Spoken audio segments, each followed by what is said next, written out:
Sir आपको समझ में आता है? बोलिए नहीं। नहीं आता है। नहीं। सर शेयर का प्राइस कैसे बढ़ता है आपको समझ में आता है? नहीं पता है। बोलिए सर नहीं। बोलिए। नहीं पता है। शेयर मार्केट क्या है सर आपको समझ में आता है? नहीं पता है। बोलिए नहीं। आप स्पेशलिस्ट हैं? बोलिए नहीं सर। शेयर मार्केट के स्पेशलिस्ट हैं? बोलिए नहीं। नहीं सर। तो क्या होता है, इसीलिए मार्केट में आए हैं म्यूचुअल फंड वाले। कौन वाले? म्यूचुअल फंड वाले। ये एक्सपर्ट होते हैं सर। ठीक।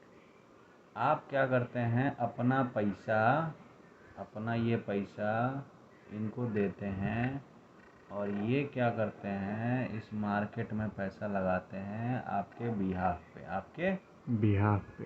बिहाफ पे। ठीक है। और जो भी रिटर्न आता है आपको दे देते हैं। ठीक। अब ये कहते हैं, और ये भी एक तरीके का कंपनी ही मान लीजिए। अब वैसे तो कंपनी नहीं होता है, ट्रस्ट होता है। आप कंपनी मान लीजिए, आपको ट्रस्ट समझ में नहीं आएगा। मान लीजिए एक कंपनी है, आपने इसको बोला कि भैया मेरे पास है 10,000 रुपये, आप मुझे दे दो।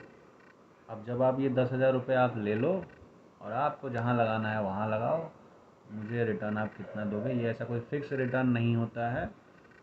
होता है कि ठीक है, आप जब 2-3 साल, 2 साल, 3 साल, 4 साल लगा के रखोगे तो ऑन एन एवरेज 10% का रिटर्न मिल जाता है। मैं मिनिमम लेकर चल रहा हूँ 10%। ठीक है। क्योंकि आपको ना एक्सपर्टीज़ है, ना आपको नॉलेज है मार्केट की, ना आपको डाइवर्सिफिकेशन। डाइवर्सिफिकेशन क्या होता है अलग बताएंगे। तो ये होता है। ठीक। अब ऐसे ही हर कंपनीज ने अपना म्यूचुअल फंड खरीद रखा है, म्यूचुअल फंड बना रखा है। जैसे HDFC अपना म्यूचुअल फंड, जैसे और भी बहुत सारे SBI या UTI, ये फलाना ढमकाना बहुत सारे हैं। तो आप देख के लगाते हैं कि किसका म्यूचुअल फंड अच्छा रिटर्न दे रहा है।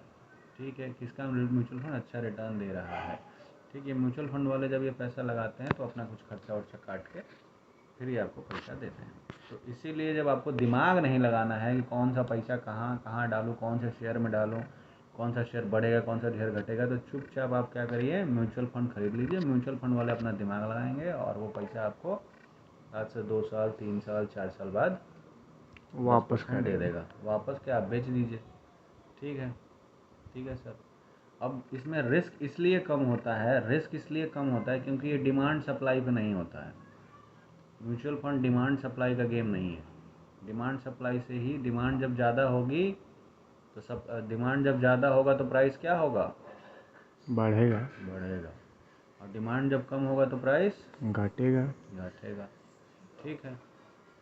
तो इसमें डिमांड सप्लाई पे गेम नहीं चलता है। जब डिमांड सप्लाई पे गेम नहीं चलता है तो इसका प्राइस भागेगा घटेगा से कोई मतलब नहीं। ये अपना वैल्यू निकालते हैं, नेट एसेट वैल्यू बोलते हैं उसको, जिसे बोलते हैं NAV। तो जब भी आप म्यूचुअल फंड खरीदेंगे ना, देखेंगे कि उसका NAV कितने का चल रहा है, तो 10 रुपये का, या तो 12 रुपये का, या 20 रुपये का, या 30 रुपये का। अब NAV क्या होता है वो मत समझिए, इतना दिमाग समझाएंगे तो फिर आपको एसेट क्या होता है, लाइबिलिटी क्या होता है, सब समझाना पड़ेगा। ठीक है, इतना अंदर मत जाइए। तो अगर आपको शेयर मार्केट नहीं समझ में आता है तो चुपचाप म्यूचुअल फंड देखिए। म्यूचुअल फंड देखने के भी बहुत सारे क्राइटेरिया हैं। ठीक। अब उन क्राइटेरिया के बेसिस पे आप अपना पैसा म्यूचुअल फंड में डाल दीजिए। और म्यूचुअल फंड में पैसा डालने से शॉर्ट टर्म में कोई प्रॉफिट नहीं दिखेगा आपको, लॉन्ग टर्म ही म्यूचुअल फंड प्रॉफिट दे सकता है। मतलब आपको FD से ज़्यादा रिटर्न दे के जाएगा, नथिंग एल्स। ठीक है। FD से ज़्यादा रिस्की है, FD कम रिस्की है। ठीक है। तो अगर आपको 8%, 7% कमाना है तो FD में डाल दो। अगर 10% कमाना है विद थोड़ा सा रिस्क तो म्यूचुअल फंड में डाल दो। ठीक है।